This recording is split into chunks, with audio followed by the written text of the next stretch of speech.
ada seorang ulama, alim alamah, menitipkan sajak ke saya agar dibaca di publik. Sajak ini ditujukan kepada Gus Baha, Mas Yusuf.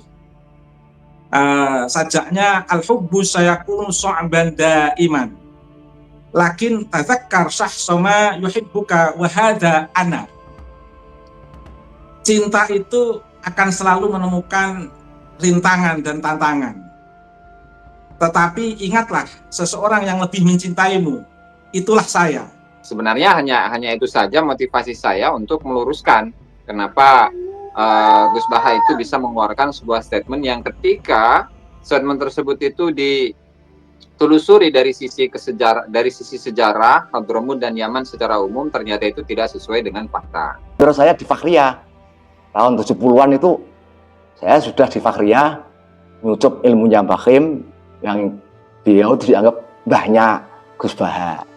Nah itu, maka tidak ada jeleknya, tidak ada salahnya kalau saya mengingatkan kepada Gus Baha untuk ya hati-hati dalam berbicara, karena terjadi asrotun bilisani asroh.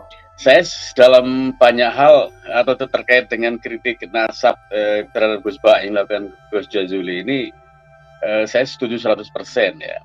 Kenapa? Ya kita atau halayak kaum Nahdliyin idealnya tidak membebankan semuanya pada Gus Baha. Artinya ada masyarakat pribumi yang mencintai Gus Baha, sehingga perlu intersubjektivitas, keterlibatan itu sebuah keniscayaan harus dimiliki oleh seorang pejuang. Karena apa artinya hasanah yang luar biasa kalau tidak memiliki intersubjektivitas atau keterlibatan dalam konteks bagaimana turut bersama-sama membebaskan dan mencerahkan masyarakat yang dalam tanda kutip ini sedang berada dalam perbudakan spiritual. Nah, lalu untuk di sekitar dari makam itu, di bawahnya ada makamnya salah satu Habib Al-Habsyi, kemudian ada beberapa makam, dan di pinggirnya juga itu ada sebuah bangunan semacam aula begitu, yang dibangun oleh almarhum itu Habib Abu Bakar Al-Adani Al-Masyhur, yang pernah menyatakan statement bahwasannya orang-orang Islam Nusantara itu berhutang budi kepada orang-orang Yaman. Ini penting sekali. Kalau ini tidak ada yang mengingatkan, sedangkan adalah figur publik seperti Gus Baha yang sudah terkenal top itu kan figur publik. Karena jangan mentak lagi ini. Karena itu sangat saya sanjung sekali ya.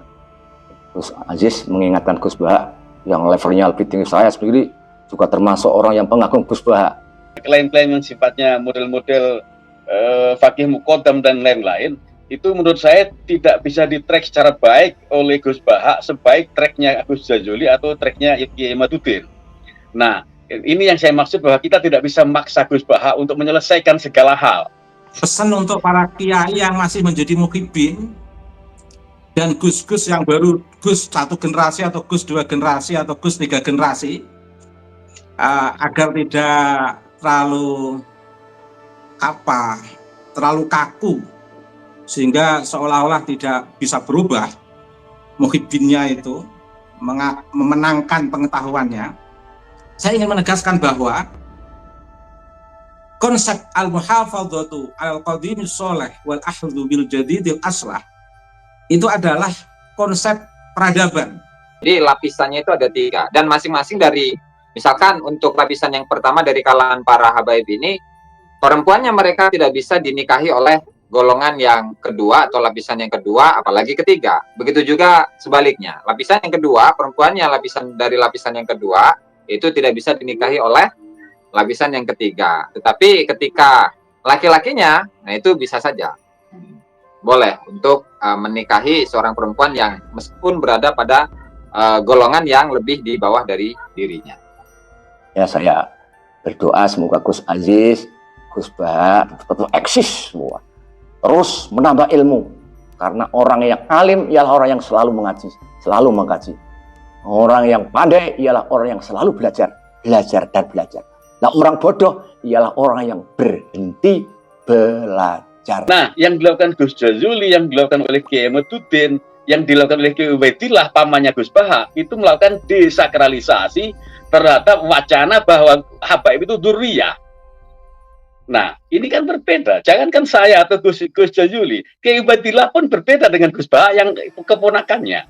Gus Baha tetap memelihara sakralisasi dzurriyyah habaib ini, sementara Kiai Ubaidillah meruntuhkan sakralisasi. Terkait dengan para habaib, realitas filologi, DNA, dan aturosnya itu seperti apa. Ini bagian daripada upaya untuk membangun transformasi biar kita ini sebagai umat Islam, wabil khusus warga Nahdliyin, tidak terjebak dalam sebuah hegemoni yang membuat kita mandek dan stagnan. Dan sekali lagi saya ingin menegaskan bahwa al-muhafadzatu al-qadimis sholih wal ahdu bil jadidil aslah itu bukan wiridan, itu bukan al-wirdu itu, tapi itu konsep peradaban itu. Nah, sehingga kita memahami teks ini harus dalam konteks untuk membaca peradaban, bukan untuk kita zikirkan, kita pidatokan, kita baca berulang-ulang kali, tapi tidak kita gerakkan dalam ruang transformasi sosial yang membangun peradaban, membebaskan dan mencerahkan umat manusia. Memang kita itu memiliki panutan-panutan, suri tauladan dari para ulama-ulama kita, tokoh-tokoh kita, kiai-kiai kita. Ya meskipun beliau-beliau ini memiliki ilmu yang tinggi, bahkan dalam derajat kewalian itu pun juga mungkin pada sampai titik yang begitu tinggi. Tapi perlu diingat bahwasannya selain Allah dan Rasulullah itu tidak ada yang maksum, dan malaikat ya. Selain Allah dan Rasulullah serta malaikat itu tidak ada yang maksum. Sehingga siapapun itu ulama, meskipun dia sudah populer dan tenar dimanapun mereka berada, di masa apapun mereka hidup, tetap apa yang mereka sampaikan itu ada potensi kesalahan dan kebenaran. Gus ini juga saya anggap sebagai seorang yang alim di dalam bidangnya. Karena alim itu ya tidak semuanya ilmu akan dimilikinya. Karena kekuatan kita, otak kita, waktu kita sangat terbatas. Wa ma utitu minal ilmi illa qalila. Di atas langit pasti ada langit. Wa fawqa kulli ilmin alim, di atas orang yang alim tetap ada orang yang lebih alim. Model pemikiran atau model fikihnya Gus Baha itu adalah pemikiran yang melegitimasi realitas. Kita tidak bisa berharap dari Gus Baha itu kritisisme. Kita tidak bisa berharap dari Gus Baha itu cara pandang atau perspektif yang berbeda atau yang keluar dari mainstream, keluar dari jumhur. Misal tentang Ba'alawi ini, boro-boro bicara soal Ba'alawi itu bukan dzurriyyah. Contoh misalnya adalah ketika dia mencoba untuk memecahkan problem keseharian, kemudian dia menyebut bahwa jadi orang Islam itu gampang. Udut, ngerokok, ngopi, tidur, tangi, subuhan, rokok, udut, tangi, subuhan lagi. Nah, ini adalah melegitimasi realitas bahwa hidup ini sebenarnya itu saja. Kita tidak bisa melihat, padahal kan itu tidak cukup untuk menjawab sebuah tantangan zaman. Itu tidak cukup untuk menjawab realitas.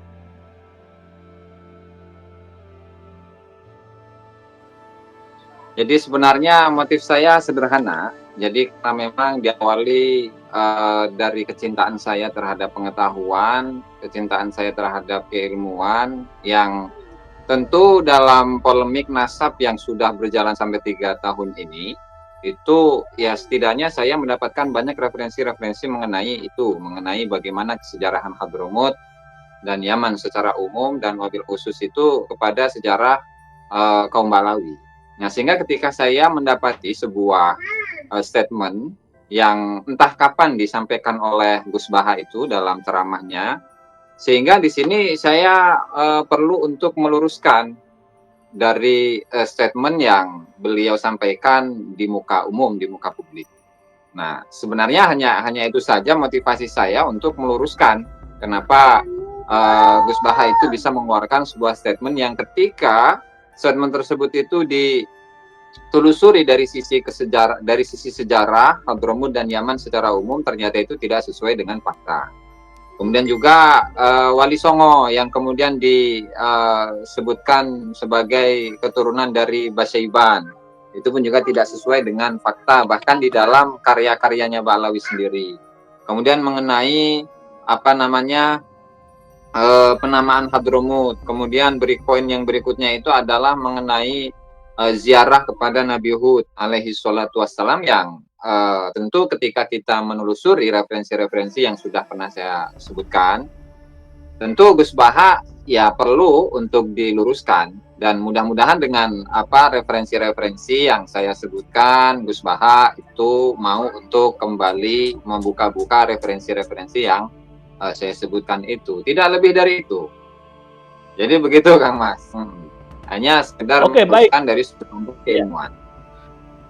Baik, pertanyaan pertama, Kiai Imad dengan Gus Rumel itu kan pernah diskusi podcast di saya bahwa tidak ada keterangan bahwa kitab yang mengatakan bahwa Ahmad bin Isa itu hijrah ke Yaman, dan juga tentang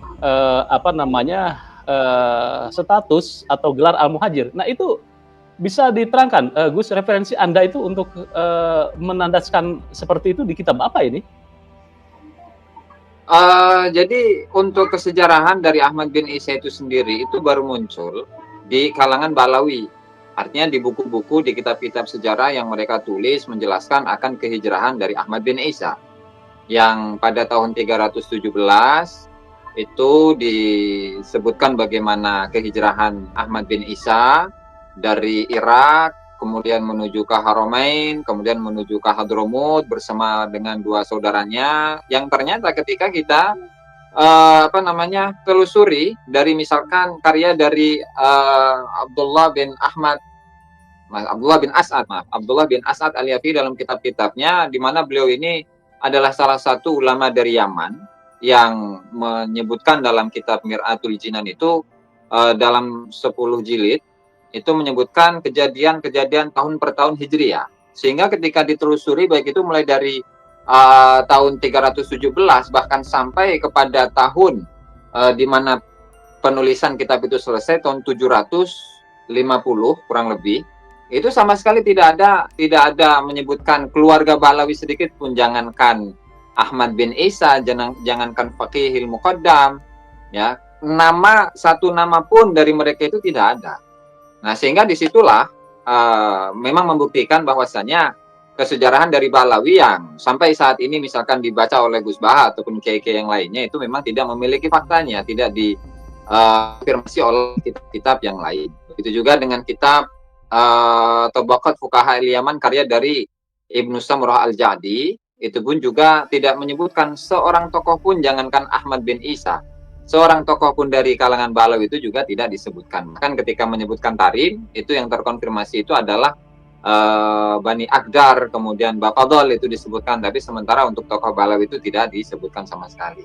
Sehingga dari kitab-kitab itulah saya bisa menyebutkan bahwa untuk kesejarahan dari Ahmad bin Isa itu memang tidak pernah ada. Beberapa waktu yang lalu saya podcast dengan Gus Aziz di kitab Ajharul Safaf ya, yang mengatakan bahwa makam Ahmad bin Isa itu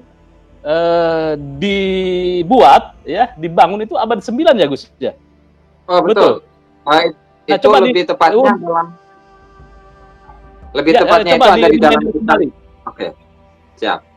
Jadi lebih tepatnya itu ada dalam kitab Fathur Rahim Rahman karya dari Umar bin Abdurrahman Sahibul Hamra, di mana di sana Umar bin Abdurrahman Sahibul Hamra Ba'alawi itu menyebutkan walam yu'rafil ana maudhi'u qabrihi, di mana posisi atau lokasi makamnya Ahmad bin Isa pada waktu ini, yaitu pada abad ke-9 Hijriyah, itu tidak diketahui.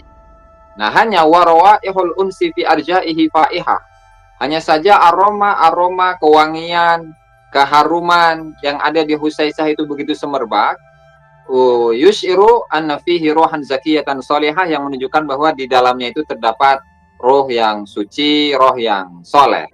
Sehingga kemudian diperkuat dengan ziarahnya Abdurrahman As-Saqaf, kemudian Abdullah bin Abu Bakar Al-Idrus yang menziarahi tempat tersebut. Sehingga dari situlah dimulai akan penunjukan makam dari Ahmad Al-Muhajir ini, Ahmad bin Isa Al-Muhajir ilallah.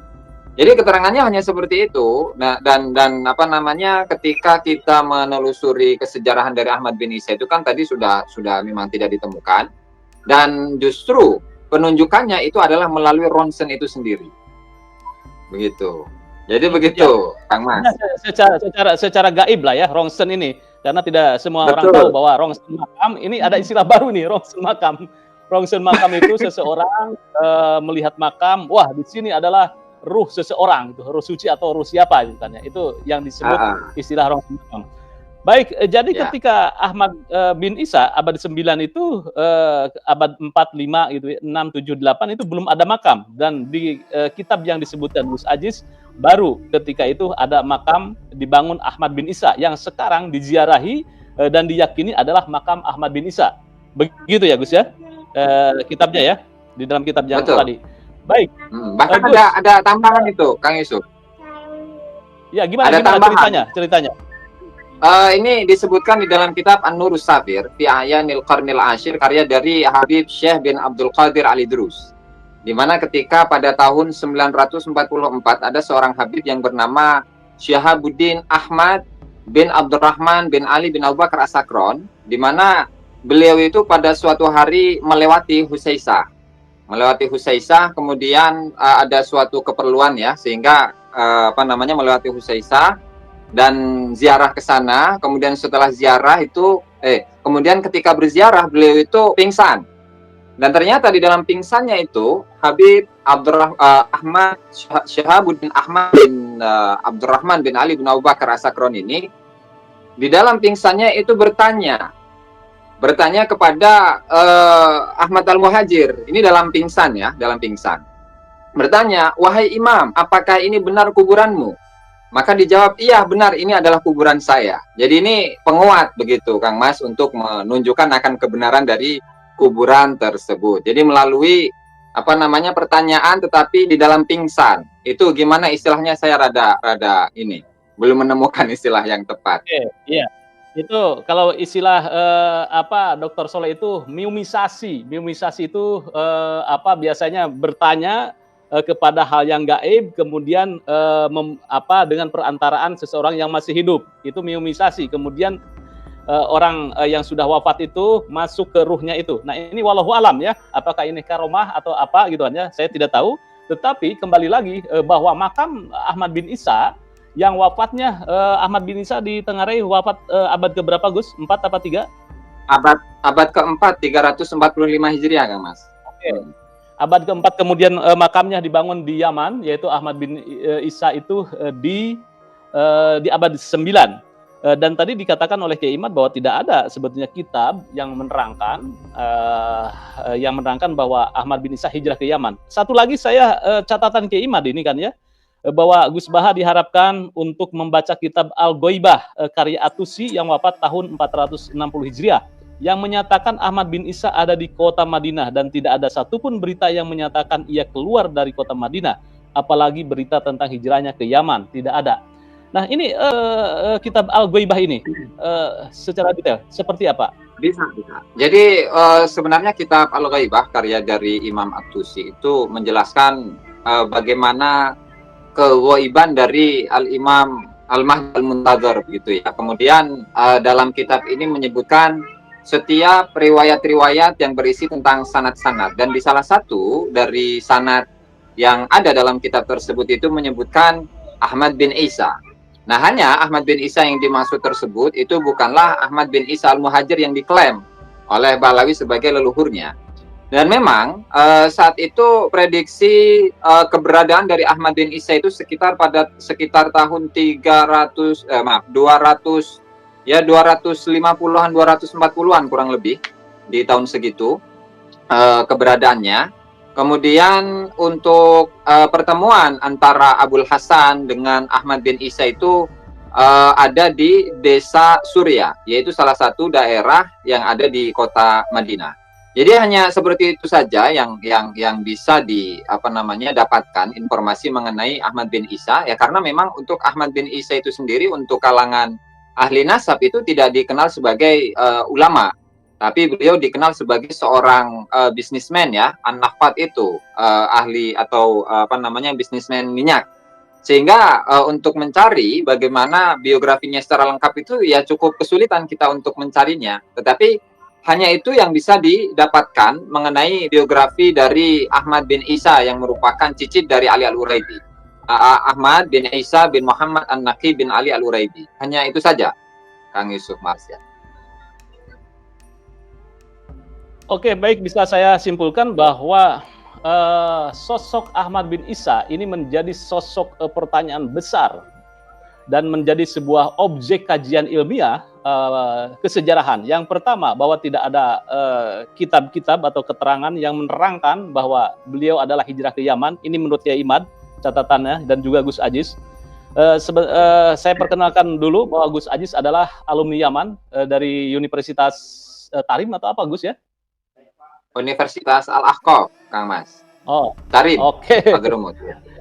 Oke, jadi sangat tahu tentang Yaman dan persoalan-persoalan di sana. Jadi saya berbicara dengan narasumber yang otoritatif tentang Yaman dan sejarahnya. Saya ingin meminta berbagi pengalaman. Gus, suasana dari makam Ahmad bin Isa di Yaman itu seperti apa sih? Apakah Anda pernah ke sana? Kemudian nuansa-nuansanya di dalamnya seperti apa? Katanya ada terowongan, bolongan yang seperti ini dari makam itu untuk bisa menembus kemana arahnya gitu kan ya. Coba diceritakan biar kita mengerti sedikit secara ilustratif. Siap. Jadi lokasi makamnya Ahmad bin Isa Al-Muhajir Ilallah yang diklaim sebagai leluhurnya para habaib itu berada di kampung yang bernama Al-Husaisah. Jadi dulu di kota atau kampung Al-Husaisah itu ramai dengan penduduk. Nah, hanya saja karena ada beberapa faktor, ada peperangan dan lain sebagainya, sehingga kemudian kampung tersebut menjadi sepi. Nah, untuk lokasi dari makamnya Ahmad bin Isa itu berada di sebuah bukit dengan ketinggian kurang lebih 50 sampai 70 meter dari dari bawah gitu ya. Apa istilahnya? Dari ya kurang lebih seperti itu, 70 meter. Yang kemudian di sana itu makamnya itu ya ada ruangannya. Kemudian di ujung ruangan itu terdapat lubang yang konon katanya ketika seseorang itu memanggil siapapun yang dia inginkan agar bisa mendatangi Hadramut atau tempat tersebut, ya makam Al-Muhajir Ilallah atau ke Tarim, nah itu bisa nanti di kemudian hari akan mendatangi kota Hadramut. Nah, lalu sekarang karena tempat tersebut sudah dipenuhi dengan banyak bangunan ya. Untuk di dalam makamnya Ahmad bin Isa itu ada beberapa, seingat saya itu 1, 2 atau 3 makam di atas ya. Satu ruangan begitu. Kemudian ada 3 makam dan tentu makam atau nisannya itu seperti biasa sebuah makam yang sudah menjadi tradisi di kalangan orang-orang Hadramut untuk menggunakan nisan-nisan tersebut, yang artinya umur dari nisannya itu ya antara 50 sampai 100 tahun itu akan rusak, tidak akan mampu melebihi dari masa tersebut. Nah, sehingga untuk menyatakan bahwa nisannya ada, iya benar ada, tetapi ini dibuat pada zaman-zaman yang jauh dari masa kewafatannya Ahmad bin Isa, karena memang dalam setiap 100 tahun sekali kurang lebihnya itu pasti diganti. Nah, lalu untuk di sekitar dari makam itu, di bawahnya ada makamnya salah satu Habib Al-Habsyi, kemudian ada beberapa makam, dan di pinggirnya juga itu ada sebuah bangunan semacam aula begitu, yang dibangun oleh almarhum itu Habib Abu Bakar Al-Adani Al-Masyhur, yang pernah menyatakan statement bahwasannya orang-orang Islam Nusantara itu berhutang budi kepada orang-orang Yaman. Nah, itu yang membangun beliau. Nah, artinya di sekarang itu tempat Al-Husaisah atau pemakaman Ahmad bin Isa itu sudah enak begitu, tidak seperti awalnya yang air saja susah, Tapi kalau sekarang itu sudah sangat mudah aksesnya begitu ya. Bahkan untuk ketika seseorang itu sudah tidak mampu untuk naik ke atas, nah itu di di sisi kirinya itu sudah ada jalur kendaraan yang bisa langsung naik ke atas, kemudian 10 atau 20 meter berjalan itu berjalan kaki untuk sampai ke makamnya Ahmad bin Ihsan. Jadi seperti itu yang bisa digambarkan tentang makamnya Ahmad bin Ihsan. Anda berarti sudah ke sana beberapa kali ya, Gus ya? Untuk berziarah ke sana. Oh, kalau dulu ya cukup sering lah, karena memang di setiap tahunnya itu ada hall-nya itu, Kang Mas, ada hall-nya, bahkan rame-ramenya di hall-nya. Iya. Gimana? Ramai itu ya. Mas? Tapi rame, setelah ramai tentang polemik nasab ke sini, apakah Anda mendapatkan update bahwa di sana lebih ramai atau bagaimana, Gus? Kalau tentang itu saya nggak mendapatkan informasi sama sekali itu, Kang Mas. Cuman ketika kalau di bulan Syaban ya, untuk berziarah ke Nabi Hud, itu saya perhatikan dari YouTube yang bisa saya akses, itu cukup berkurang dari yang biasanya. Satu lagi pertanyaan saya, Gus, penduduk asli bangsa Yaman di situ ya, Bani apa sebetulnya, suku apa di sana?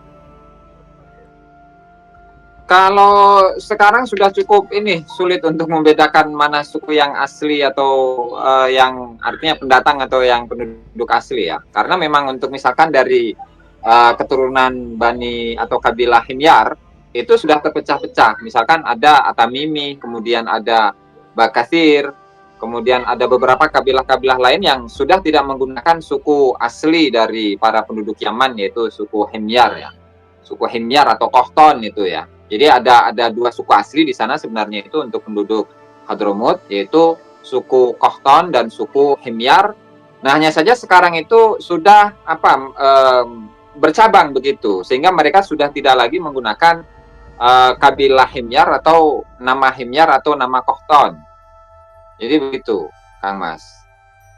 Nah, hanya memang di sana itu terbagi menjadi tiga lapisan masyarakat. Yang pertama itu adalah para habaib, yang kemudian disebut dengan para as-sada, as-sada ashraf.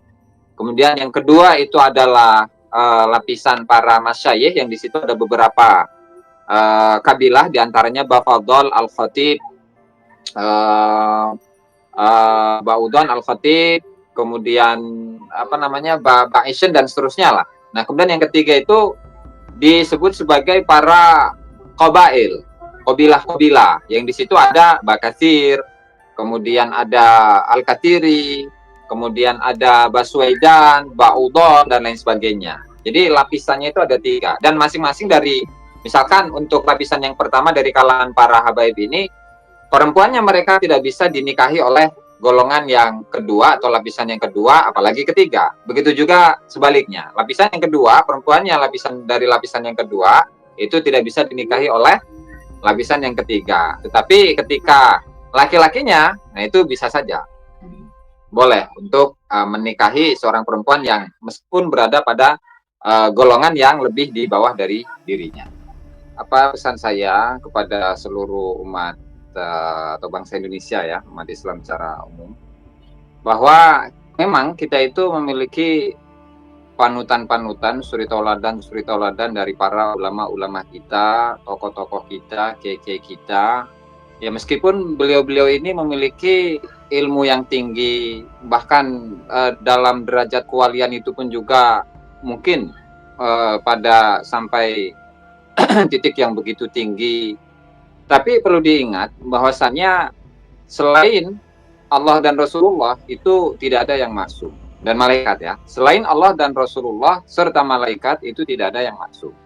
Sehingga siapapun itu ulama, meskipun dia sudah populer dan tenar dimanapun mereka berada, di masa apapun mereka hidup, tetap apa yang mereka sampaikan itu ada potensi kesalahan dan kebenaran. Tinggal kita memilah-milah mana yang sekiranya sesuai dengan kebenaran dan mana yang sekiranya tidak sesuai dengan kebenaran. Tentu yang pertama saya ingin mengapresiasi pada Gus Baha komitmen dan keistiqomahan beliau menjaga tafsir dalam perspektif fikih. Kalau tadi Mas Soleh membagi dua bidang keahlian Gus Baha, bidang tafsir dan bidang fikih, kalau saya jadi satu, Mas Soleh, yaitu keahlian tafsir dalam pendekatan atau perspektif fikih. Juga apresiasi saya kepada Gus Abdul Aziz Jazuli, sosok muda yang luar biasa, yang betul-betul komitmen dan memiliki keistiqomahan yang luar biasa dalam studi aturos Hasanah abad pertengahan dengan pendekatan historis atau sejarah peradaban Islam. Dan ini sebuah keahlian yang tidak dimiliki oleh semua orang. Banyak master atau doktor dalam sejarah peradaban Islam, tetapi berputar dalam sebuah pengetahuan tanpa menyentuh akar sejarah peradaban Islam itu sendiri. Nah, saya menemukan pada sosok Gus Aziz yang betul-betul dalam sejarah peradaban Islam itu dibangun atas dasar akar yang kokoh dan kuat. Kemudian terkait dengan keterlibatan saya dalam podcast ini, sebenarnya saya sangat berat, agak dipaksa oleh Mas Yusuf saya. Jadi saya ini terjerat dengan persahabatan dengan Mas Yusuf ini. Kalau tidak terjerat dengan persahabatan dengan Mas Yusuf ini, mungkin saya nggak mau ini Mas Yusuf. Karena dalam kondisi apapun, istilah akademiknya itu Gus Baha itu memiliki relasi historis sama saya. Apakah Gus Baha gimana nih panca kakinya? Ini Gus Baha kata Dr. Soleh katanya keponakan Anda Kiai, itu bagaimana nih sebetulnya? Saya yang paling ilmiah dengan menyebut istilah memiliki ikatan relasi historis, Mas Yusuf.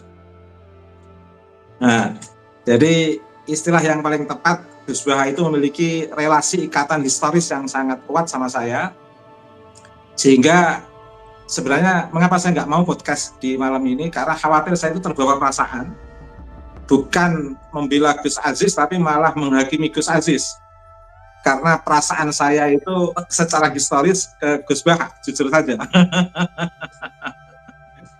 Tetapi saya mengikuti jejak Gus Aziz, semuanya itu kita lakukan karena mencintai ilmu pengetahuan.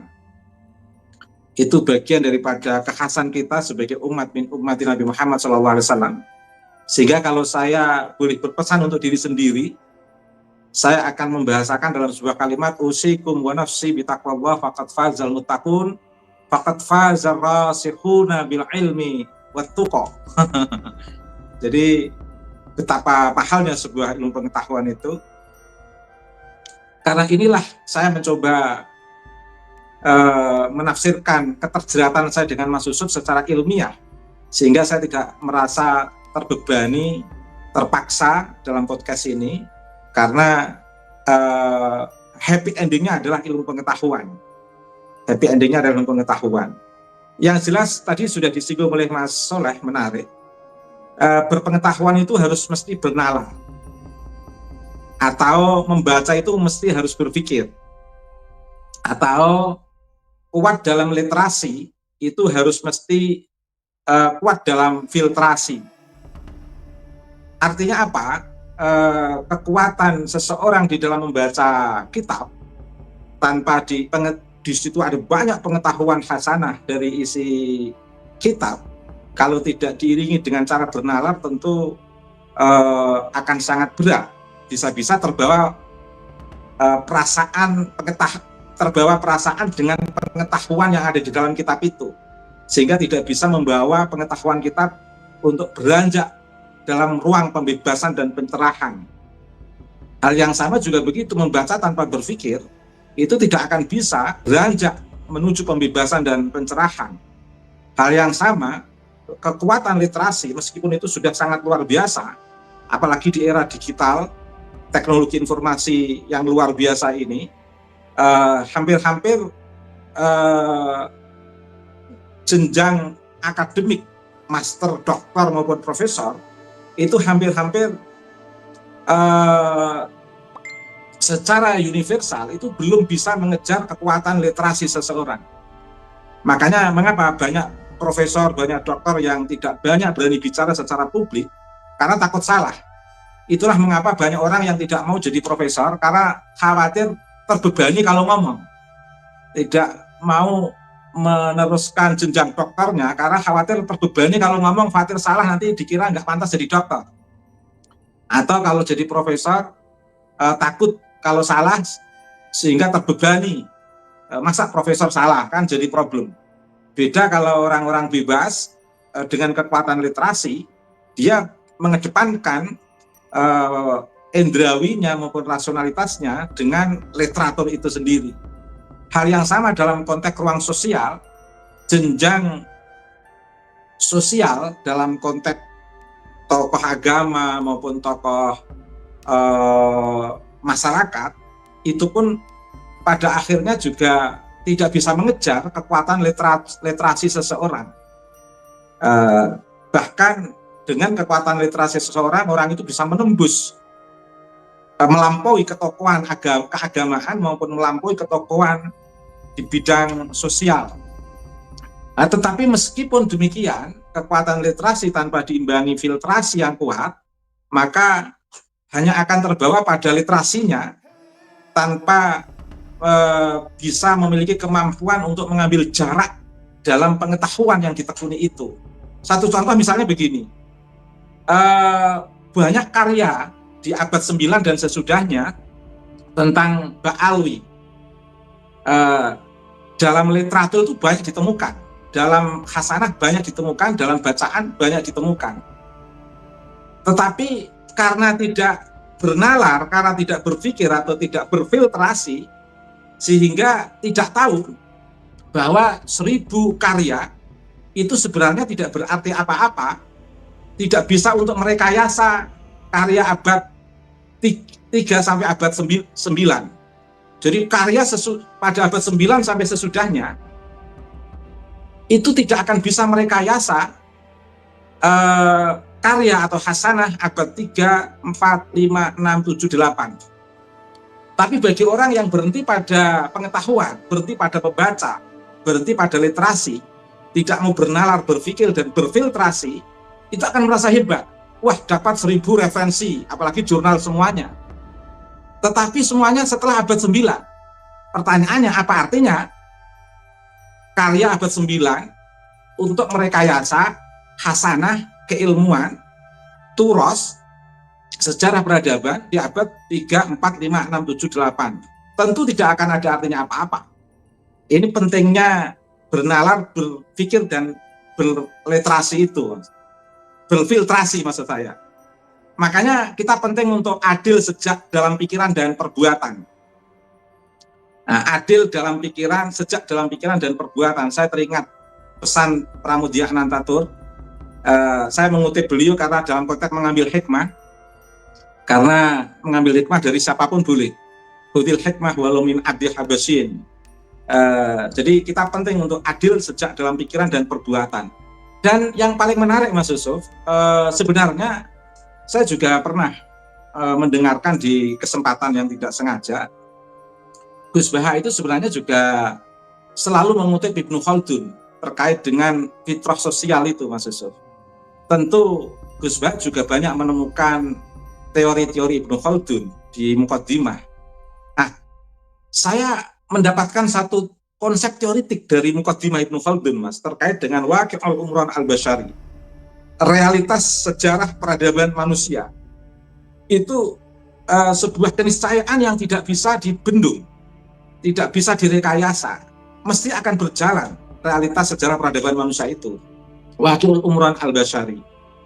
Karenanya apa yang dikatakan oleh Gus Aziz itu adalah bagian daripada Waqi' al-Umran al-Bashari yang tidak bisa dibendung dan akan ketemu dalam konteks orang yang mau bernalar, tidak bisa direkayasa dengan bacaan, dan akan ketemu ketika orang mau berpikir, dan tidak bisa direkayasa dengan kekuatan literasi, dan akan ketemu ketika orang melakukan filtrasi. Sebagai penutup Mas Yusuf, ada seorang ulama, alim alamah, menitipkan sajak ke saya agar dibaca di publik. Sajak ini ditujukan kepada Gus Bahak, Mas Yusuf. Sajaknya al-hubbu sayakunu so'ban daiman lakin tazakkar syahsoma yuhibbuka wahada ana. Cinta itu akan selalu menemukan rintangan dan tantangan, tetapi ingatlah seseorang yang lebih mencintaimu, itulah saya. Artinya ada masyarakat pribumi yang mencintai Gus Bahak, sehingga perlu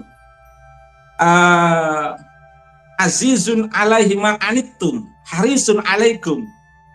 Intersubjektivitas, keterlibatan itu sebuah keniscayaan harus dimiliki oleh seorang pejuang. Karena apa artinya hasanah yang luar biasa kalau tidak memiliki intersubjektivitas atau keterlibatan dalam konteks bagaimana turut bersama-sama membebaskan dan mencerahkan masyarakat yang dalam tanda kutip ini sedang berada dalam perbudakan spiritual. Dan ternyata orang-orang yang dalam tanda kutip korban ini adalah orang-orang yang lebih mencintai orang itu ketika orang itu sedang menampakkan cintanya yang penuh tantangan dan rintangan kepada Habib. Pesan untuk para kiai yang masih menjadi muhibbin dan gus-gus yang baru, gus 1 generasi atau gus 2 generasi atau gus 3 generasi, agar tidak terlalu kaku sehingga seolah-olah tidak bisa berubah muhibbinnya itu, memenangkan pengetahuannya. Saya ingin menegaskan bahwa konsep al-muhafadzatu al-qadimis sholeh wal ahdhu bil jadidil aslah itu adalah konsep peradaban. Bagaimana kita tetap menjadi tradisionalis bermadhab, baik dalam bidang fikih, tasawuf maupun ilmu kalam. Sebagai ciri tradisionalis itu bermadhab diantaranya, tapi tetap transformatif, menerima sebuah perubahan. Jadi al-ahdhu bil al-muhafadzatu al-qadimis sholeh dalam konteks tradisionalis wal ahdhu bil jadidil aslah tetap harus melakukan transformatif, bertransformasi, karena tanpa itu kita ini akan tertinggal oleh sebuah realitas peradaban ilmu pengetahuan yang luar biasa, baik pengetahuan dalam konteks filologi, pengetahuan dalam konteks DNA, pengetahuan dalam konteks perkembangan aturos. Dalam konteks ini sedang membaca terkait dengan para habaib, realitas filologi, DNA dan aturosnya itu seperti apa. Ini bagian daripada upaya untuk membangun transformasi biar kita ini sebagai umat Islam, wabil khusus warga Nahdliyin, tidak terjebak dalam sebuah hegemoni yang membuat kita mandek dan stagnan. Dan sekali lagi saya ingin menegaskan bahwa al-muhafadzatu al-qadimis sholeh wal ahdhu bil jadidil aslah itu bukan wiridan, itu bukan al-wirdu itu, tapi itu konsep peradaban itu. Sehingga kita memahami teks ini harus dalam konteks untuk membaca peradaban, bukan untuk kita zikirkan, kita pidatokan, kita baca-baca berulang-ulang kali, tapi tidak kita gerakkan dalam ruang transformasi sosial yang membangun peradaban, membebaskan dan mencerahkan umat manusia. Assalamualaikum warahmatullahi wabarakatuh. Alhamdulillahilladzi 'allamal insana bil qalam, 'allamal insana ma lam ya'lam. Wassalatu wassalamu ala khairil anam wa ala alihi wa sahbihi masabihid dulam. Wa ba'du. Pertama-tama marilah kita bersyukur kepada Allah Subhanahu wa taala yang telah melimpahkan semua nikmat yang tidak bisa kita hitung. Nikmat itu nikmat iman, nikmat Islam, nikmat ilmu, nikmat yang macam-macam lah hidup. Ya. Dan semoga salawat dan salam tercurah kepada Nabi Agung, Nabi kita Muhammad SAW, keluarganya, serta sahabatnya. Saya di sini sebagai orang yang dituakan mungkin, karena umur saya sudah mencapai 72 tahun. Alhamdulillah masih diberi kekuatan lahir batin oleh Allah Subhanahu wa taala. Yang perlu kita syukuri, karena umur itu suatu modal yang tidak terhingga untuk kesempatan, baik kesempatan yang berupa ibadah maupun kesempatan yang tidak berupa beribadatan. Karena itu patut kita syukuri.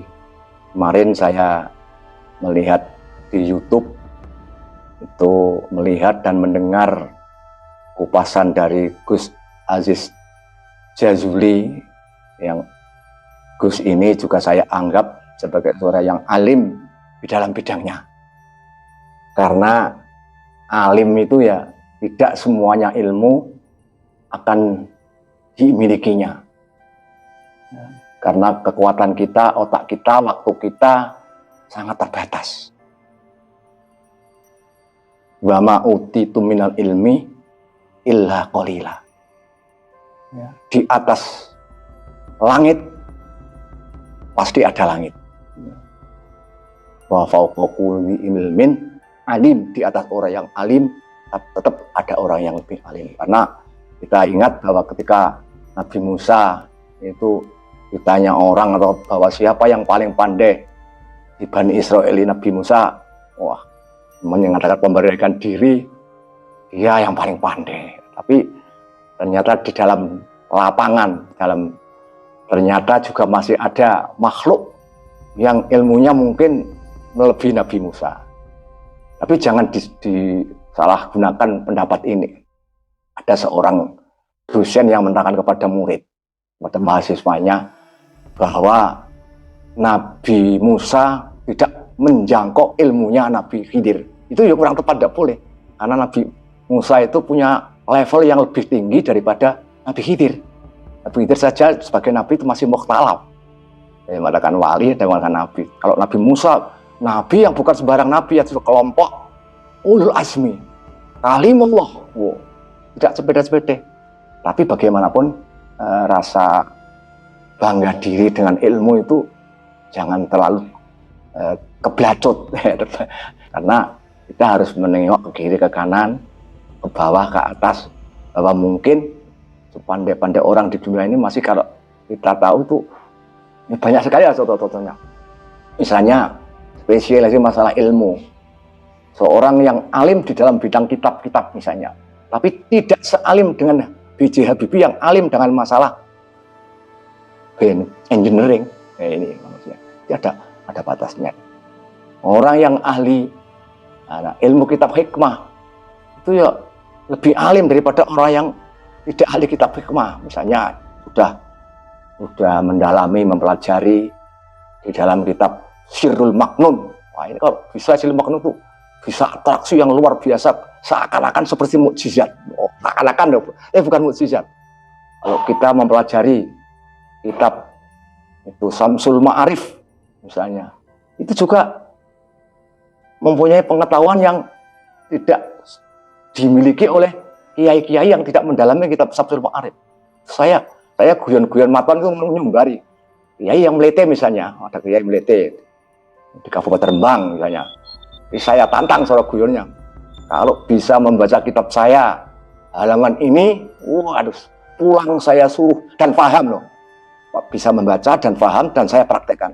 Pulang akan saya hadiahi mobil saya dan akan saya cium delamaannya seperti bahasanya, tidak hanya tangannya. Ya, sangat saya itu.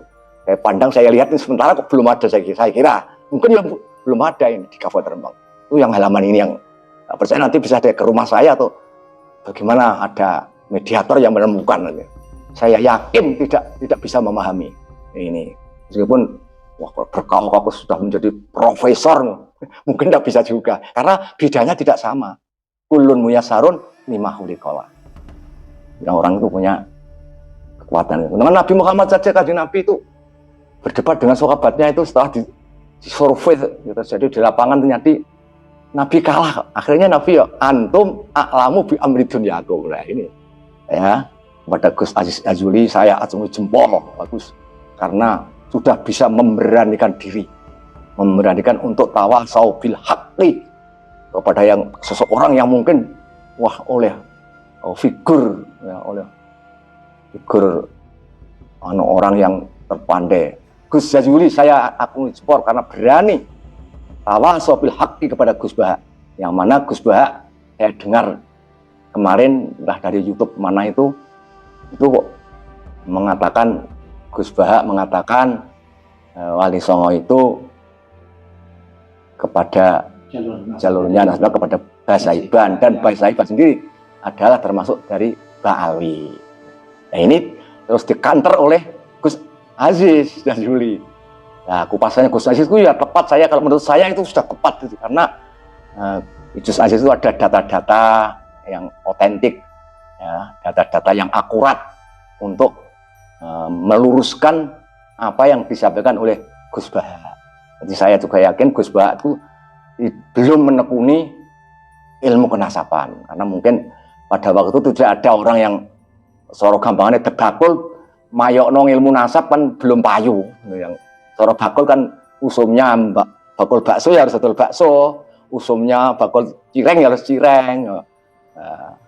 Ini karena maka dia ada tertarik untuk mempelajari ini. Yang dipelajari mungkin kedalaman ilmu Al-Quran, kedalaman Quran, apa tafsir asal hadis berapa misalnya. Ini yang jadi kalau masalah penelitian yang ada kaitannya dengan masalah studi komparasi dan studi korelasi, kan belum perlu. Komparasi itu perlu karena untuk membandingkan itu kan harus komparasi. Jadi ada mukobalah dan virus corona yang jadi bisa tidak hanya satu buku yang dipelajari, dibandingkan ada perbedaan kan. Ini ikhtilaf ini soalnya yang milih yang mana, yang rojih mana, yang marjuh mana. Ini kita kalau seorang ulama itu harus itu, jangan hanya takdiru riwayah, tapi harus takdimut diroyah alar riwayah. Jadi tingkatannya kalau orang awam tingkatannya pengajian rame-rame. Kalau orang sudah lumayan ini ngaji, kitab kiai ini moco, ya kiai yang membaca kitab, santrinya membawa pulpen dengan kitab. Ya ini ngaji belum. Kalau setingkat lagi di tingkatan pengkajian, wah ini mengapa begini. Nah ini seakan-akan seperti dialog sebenarnya. Ini saya berani begitu ini karena juga saya tahu riwayat Gus Baha bahwa dia juga pernah menjadi murid adik saya. Satu, kedua dia adalah junior saya di Fakhriyah. Tahun 70-an itu saya sudah di Fakhriyah nyucup ilmunya Mbah Khim yang beliau dianggap mbahnya Gus Baha. Nah itu. Maka tidak ada jeleknya, tidak ada salahnya kalau saya mengingatkan kepada Gus Baha untuk ya hati-hati dalam berbicara, karena terjadi asrotun bilisani, asroh bukan sabul lisan, bukan itu asroh. Menurut pendapatnya ini benar, tapi setelah diteliti orang lain dianggap tidak benar, akan terjadi terus ada perbandingan, ada balance. Ini bagus sekali Gus Aziz ini. Kemarin saya dengar lagi dari Madura itu mengkritisi Gus Baha itu. Nah ini juga bisa ditiru, banyak sekali kitab dulu. Misalnya Imam Al-Jubai terus dikritisi oleh Imam itu yang Asy'ari, kan muridnya lah. Itu murid kepada guru saja masih boleh mengkritisi dengan cara adab sopan, ya, dengan ya, perkataan yang baik, ya, kaulan karima, kaulan layina, ya. Ini penting dan jangan sampai terjadi istilahnya nggelakno wong, ya. Nggelakno wong atau ini penting sekali. Kalau ini tidak ada yang mengingatkan, sedangkan adalah figur publik seperti Gus Baha yang sudah terkenal top itu kan figur publik. Karena jangan mentah lagi ini. Karena itu sangat saya sanjung sekali ya. Gus Aziz mengingatkan Gus Baha yang levelnya lebih tinggi. Saya sendiri juga termasuk orang yang pengagum Gus Baha. Tapi ya tidak perlu kagum terlalu lebih-lebihan. Karena itu takdir Allah ngono, enggak usah gumun. Allah memberi. Harus gumuni kepada Allah, harus gumuni. Diberi otak yang cerdas, diberi otak yang itu memirunya bagus. Ya kan? Ya alhamdulillah kita punya putra Rembang terbaik. Oh, kan bisa kita bangga juga. Nah, karena ayahnya juga saya kenal juga dulu lah di Sundang Waru, Bahak Narukan, bolo dewe, konco dewe. Ini saya sangat salut sekali kepada Gus Aziz yang sangat betul luar biasa ini Gus Aziz ini. Orang yang berani mengingatkan orang yang sedang yang asroh, ya, kepleset, karena tiap manusia itu punya mahalul khotok wan nisyan, punya salah itu. Boleh salah, tapi jangan bohong. Kan gitu ada. Boleh salah, tapi harus mengakui kesalahannya. Enteng. Kalau mengakui kesalahan itu enteng nanti. Tapi kalau ngongkok, seperti yang terjadi sekarang ini, diingatkan orang-orang bahwa Sewu ini kan sudah kadung raat, kacau ya, kadung kocak. Kamu adalah tidak keturunan Nabi. Malah orang direnungi, dipelajari, isinya ngamuk-ngamuk, nantang-nantang. Wah, terus mengatakan orang yang mempelajari itu yang malah dikaratkan dajjal, itu kan tidak sportif lah. Sepertinya kalau makalah dengan makalah, besi dengan besi. Jangan orang membawa pring kecil, kamu gawakan pedang, ya tidak imbang. Ya harus seimbang. Jadi dialog yang baik. Kalau merasa salah ya harus ya secara pelan-pelan kita menunjukkan baik. Nanti malah bagus nanti. Jangan dianggap terus saya akan membenci Habib. Tidak. Saudara saya. Akhul Islam, Muslim, akhul Muslim. Kalau dia seorang Habib yang alim, saya akan hormat sekali. Kalau dia itu lebih alim, wah, kok umurnya di atas saya, ada umur 80-an, ngulang ngaji saya, wah saya Pak Dimitur saya kholi malah. Kalau beliau khol, saya datang. Seperti kalau Bakim khol, saya datang. Terus Mbah Syakur yang dari kajian itu, saya kholi terusin walaupun anak-anaknya nggak mau kholi, saya yang mau kholi dengan teman-teman ini. Contoh mahabbah saya kepada para ulama, kepada para habaib yang baik, walaupun itu tidak cucu Nabi, betul, saya tetap sayang, bukan saya membenci kepada mereka. Betul ini saya seakan-akan itu seperti Umairah kemarin menangis kalau ingat itu. Sahabat saya, saudara saya. Dan maka jangan gencar, jangan takut, jangan merasa rendah diri kalau terbukti tidak sebagai cucu Nabi. Tidak apa-apa. Tidak menjamin jatuhnya harkat martabat seseorang. Kalau beliau itu masih berbuat baik kepada umat, ya, berbuat baik kepada sesama, ya, mengakui kesalahannya, mengakui kekhilafannya. Karena ini ya sudah menjadi kesalahan yang umum, yang sudah tidak ikut salah jadi. Tapi karena kena getahnya, kena batunya, ya itu resikonya. Maka saya ingatkan lagi kepada para ulama, para kiai yang mungkin berbeda pendapat, jangan menjadi itu suatu alat, suatu benturan yang bisa mematikan kedua belah pihak. Kita harus saling asuh. Ini pertemuan saya ini semoga menjadi renungan, jangan menjadi suatu yang menakutkan, menjadi sesuatu yang pukulan, tidak. Ini saling mengatakan tawasau bil haqqi. Kalau benar itu, siapa yang saya mengatakan itu pasti benar. Walaupun yang mengatakan itu orang kafir, ya, orang mereka benar atau benar. Walaupun yang mengatakan itu seorang kiai, seorang wali, tapi itu barang itu katakan salah, tetap salah. Ya. Gula itu legi, masih mengatakan itu ketua begenggek, sama itu kebenaran itu udah bisa berubah. Ya. Oh ya itu asin, garam itu asin. Walaupun yang mengatakan itu siapa saja, benar kok.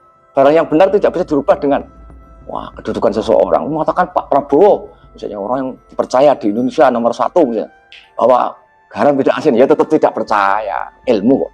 Ini Rino misalnya, ya tetap Rino. Orang bodoh pun, orang pandai pun mengatakan ini ya pada siang hari tidak ada mengatakan ini malam ngengkel, tidak bisa. Itu ilmu. Tidak bisa.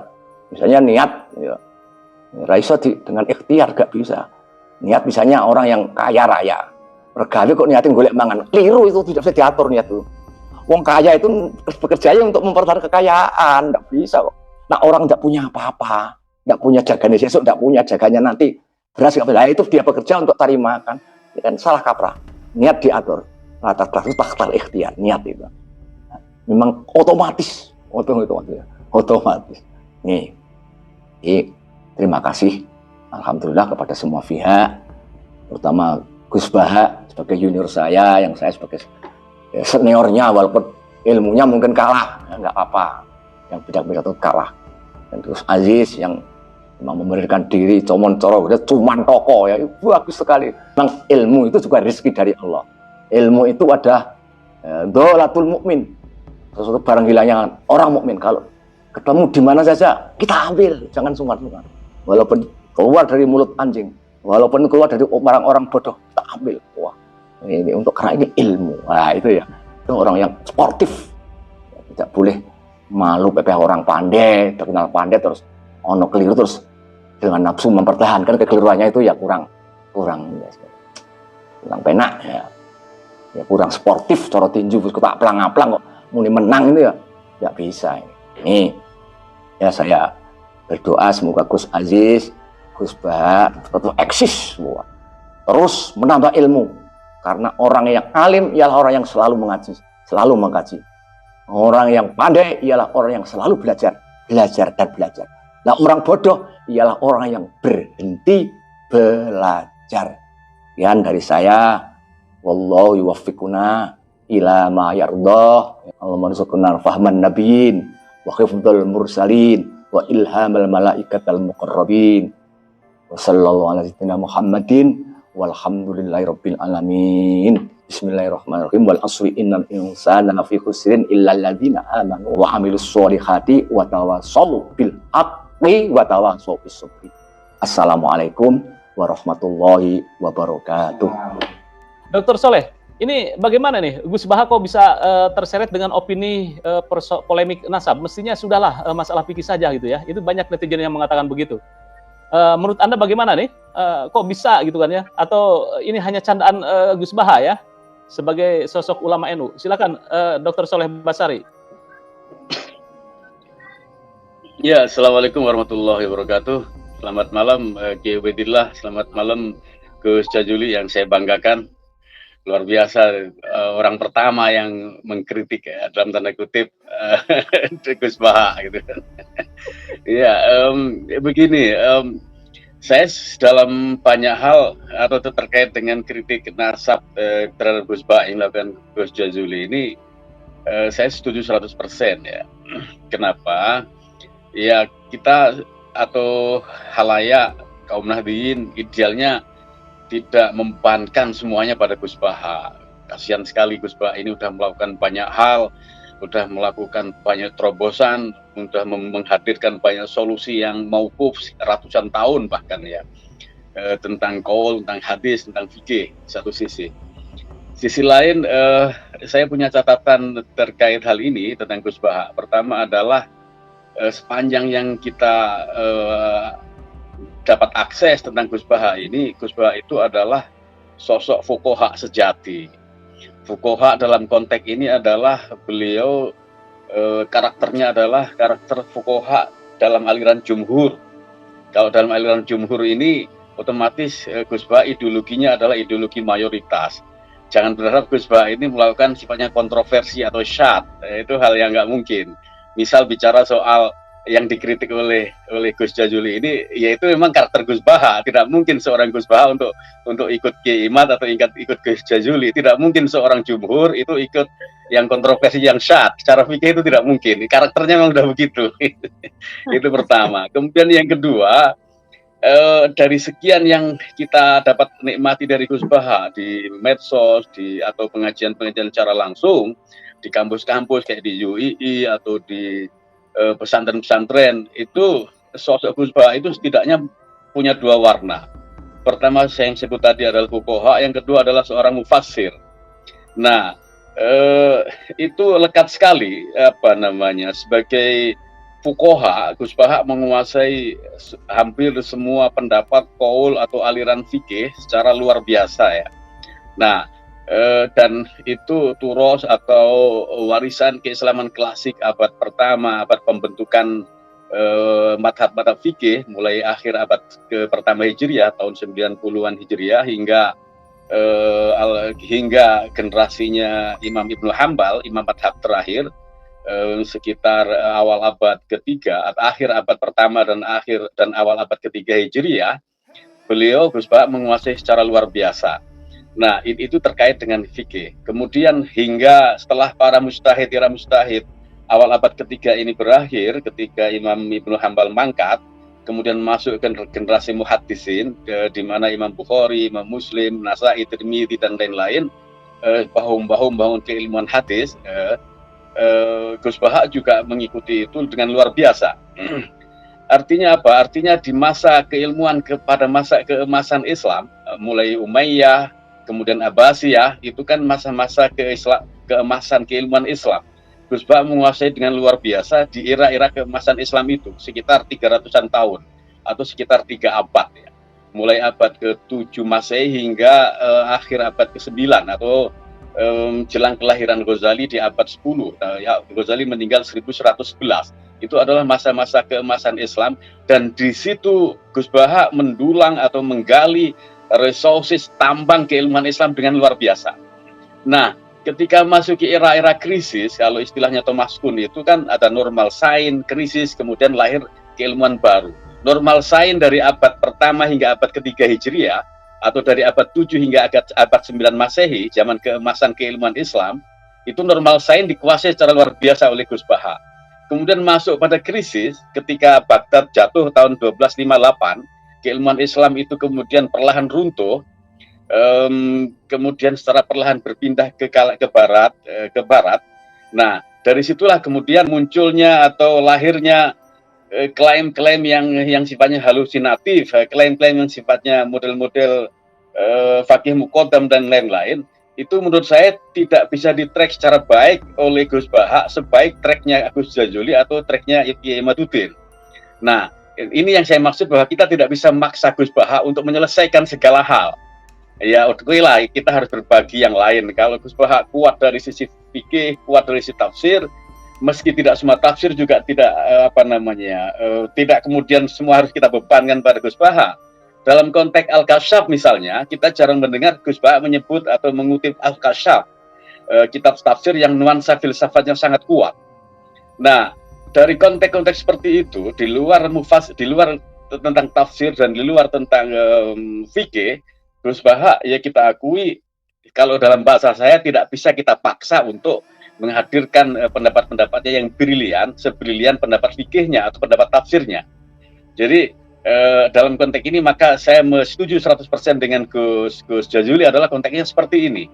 Nah, kemudian keilmuan matang dalam keemasan Islam yang dikuasai secara luar biasa oleh Gus Baha itu menghadirkan atau mentipologikan bahwa model keislaman atau model pemikiran atau model fikihnya Gus Baha itu adalah pemikiran yang melegitimasi realitas.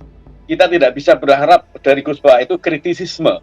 Kita tidak bisa berharap dari Gus Baha itu cara pandang atau perspektif yang berbeda atau yang keluar dari mainstream, keluar dari jumhur.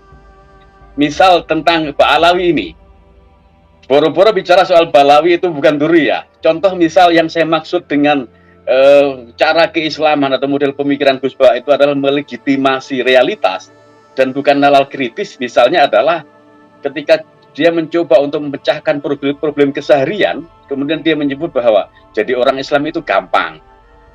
Udud, ngerokok, ngopi, tidur, tangi, subuhan, rokok, udud, tangi, subuhan lagi. Nah, ini adalah melegitimasi realitas bahwa hidup ini sebenarnya itu saja. Kita tidak bisa melihat, padahal kan itu tidak cukup untuk menjawab sebuah tantangan zaman. Itu tidak cukup untuk menjawab realitas. Itu tidak cukup untuk menjawab orang yang butuh pekerjaan, orang yang butuh pendidikan yang baik, orang yang butuh tentang kesehatan, atau orang yang butuh tentang tata kelola bernegara secara baik, apalagi bicara soal sejarah klasik. Nah, ini adalah contoh dari model keislaman Gus Baha. Nah, ya tapi itu udah warna yang menonjol, yang tampak, yang kita lihat, dan kita tidak bisa kemudian bahwa wah berarti Gus Baha salah, bukan berarti seperti itu. Gus Baha menghadirkan seperti itu. Beda kasus kalau misalnya kita sedikit bergeser ke keilmuan Islam lebih kontemporer, misal soal Naqdu Taqdis Afkar Dini, kritik atas sakralisasi keilmuan agama, kritik atas sakralisasi wacana agama, kritik atas sakralisasi diskursus agama. Nah, yang dilakukan Gus Jazuli, yang dilakukan oleh Kiai Ahmaduddin, yang dilakukan oleh Kiai Ubaidillah, pamannya Gus Baha, itu melakukan desakralisasi terhadap wacana bahwa habaib itu dzurriyah. Nah, ini kan berbeda. Jangankan saya atau Gus Jazuli, Kiai Ubaidillah pun berbeda dengan Gus Baha yang keponakannya. Gus Baha tetap memelihara sakralisasi dzurriyah habaib ini, sementara Kiai Ubaidillah meruntuhkan sakralisasi. Kenapa Gus Baha tidak melakukan desakralisasi? Kenapa Gus Baha tidak bisa melakukan Naqdu Taqdis Afkari Dini? Kenapa? Karena Gus Baha kajian-kajian yang diekspor secara luar biasa adalah pada zaman kematangan keemasan keilmuan Islam, dan itu terjadi di abad pertama hingga ketiga Hijriah, abad ke-7 hingga ke-9 Masehi. Sementara konteks sekarang sangat berbeda jauh dengan itu dan tantangannya berbeda, maka kemudian kritik atas wacana agama, kritik atas diskursus, kritik atas sakralisasi itu menjadi penting saat ini. Saya menikmati sekali paparannya Gus Aziz Jazuli dan juga malam ini Kiai Ubaidillah luar biasa ya. Kiai Ubaidillah menjelaskan tentang literasi tanpa filter, itu nonsens sebenarnya. Ini kan kalau dalam hermeneutika itu orang mau baca apapun itu harus punya preasumsi, harus punya praanggap, harus menghadapi yang akan dibaca itu bukan sebagai ajaran dalam tanda kutip yang harus diikuti, tapi sebagai teman diskusi, teman dialog yang bisa didebat, bisa dipersoalkan, atau bahkan bisa bisa ditolak ya. Nahnu nahtajulan nikos wa tordu gitu kan, wa yumkinu an tordu gitu kan. Kalau bisa kita tolak, kenapa tidak kita tolak? Ini saya menggarisbawahi luar biasa Kiai Ubaidillah. Jadi filter itu menjadi penting. Kalau tidak punya praanggap, tidak punya preasumsi, tidak punya daya tolak, ya semua kemudian menjadi benar. Padahal kan yang sakral, yang benar 100% itu hanya Quran, kan begitu. Apalagi Gus Aziz yang pernah tinggal lama di Tarim, di Yaman, bisa menjelaskan secara luar biasa. Nah, dari situ saya melihat bahwa kalau dalam buku-buku mausu'ah As-Saqafah Al-Hadarah atau mausu'ah As-Saqafah Al-Askariyah, sejarah pemikiran, sejarah peradaban, memang saya tidak mendapati satu kalimat pun terkait dengan Yaman dan posisinya dalam konteks keilmuan maupun peradaban. Baik sejak transisi dari Khulafaur Rasyidin di Madinah kemudian pindah ke Damaskus, ke Syria, berdirinya Daulah Umayyah, kemudian Daulah Umayyah hampir 2 abad kemudian pindah ke Baghdad, ke Abbasiyah, kemudian Abbasiyah runtuh abad 1258 pindah ke Spanyol, Umayyah di Eropa. Itu saya tidak mendapati sama sekali hal terkait dengan Yaman, hal terkait dengan Sufisme, hal terkait dengan Faqih Muqaddam atau Isa al-Muhajir. Makanya kan malam ini saya mendapat pencerahan luar biasa dari Gus Aziz Jazuli yang pernah tinggal di sana, kemudian di samping itu membaca literatur dengan luar biasa, bahwa di abad-abad itu tracknya susah gitu. Nah, kalau kemudian kalau kita merujuk kepada sejarah Jawa, sejarah Nusantara, Majapahit atau sebelumnya misalnya, ketika tidak ada teks, tidak ada buku, tidak ada tulisan di situ, tulisan dalam bentuk di manuskrip atau apapun, kita akan merujuk kepada batu yang bertulis, atau kepada prasasti, atau kepada tinggalan-tinggalan yang sifatnya alam lain. Misal Condro Sengkolo, baik berupa patung atau peninggalan-peninggalan yang sifatnya fisik, itu kan bisa di-track, kalau tidak kemudian kita mau bicara apa ini? Oke lah, bahwa dalam konteks tertentu, dalam konteks pewahyuan, salah satu sumber kebenaran itu bisa lewat mimpi, bahwa wahyu kenabian itu ada yang melalui mimpi gitu kan. Kalau itu kemudian dijadikan pegangan, mimpi pun yang kemudian dianggap sebagai wahyu itu kan suhrah wal istifadhah, dikenal oleh publik, kemudian bermanfaat pada publik juga. Nah, kalau kemudian wahyu kenabian dalam tanda kutip berupa mimpi kemudian menjadi milik pribadi, kemudian didiamkan, dipetiaskan ratusan tahun, sekian abad, baru kemudian dimunculkan di abad belakangan, ini mimpi kapan, kan begitu kan? Masa mimpi kemudian menjadi prasasti, kemudian dihidupkan kembali oleh generasi kita sekarang ini? Jadi agak susah untuk menerima kebenaran-kebenaran itu. Nah, kemudian saya kembali ke Gus Baha, ini luar biasa ya. Saya mentipologikan tadi Gus Baha itu adalah melegitimasi realitas. Persis seperti di ta'lim muta'allim itu, afdhalul ilmi ilmul hal, wa afdhalul amali hifdzul hal. Jadi sebaik-baiknya ilmu itu adalah ilmu praktis, ilmu terapan. Dan itu 100% dikuasai secara baik oleh Gus Baha. Kalau terkait ibadah itu adalah ilmu fikih. Kalau terkait hukum itu bisa usul fikih. Kalau terkait tafsir Quran itu ya ilmu-ilmu tafsir itu. Dan juga kelanjutannya adalah afdhalul ilmi ilmul hal, afdhalul amali hifdzul hal. Dan sebaik-baik perbuatan, sebaik-baik aktivitas itu adalah menjaga keajekan, menjaga kontinuitas. Jadi Gus Baha ini sifatnya adalah continuity without change. Padahal biasanya kan continuity with change. Jadi kelanjutan dan pergantian-pergantian atau perubahan-perubahan. Kalau kemudian menghilangkan aspek change-nya, aspek perubahannya, ya otomatis bahwa semua yang dikaji, semua yang kita terima, baik itu pemikiran-pemikiran masa lalu atau masa sekarang, itu menjadi sakral. Padahal kan jargon di kita, doktrin di kita, yang sakral itu hanya Quran. Selain Quran itu tidak sakral, artinya menerima kritik, menerima penolakan, dan juga bisa kita tinggalkan.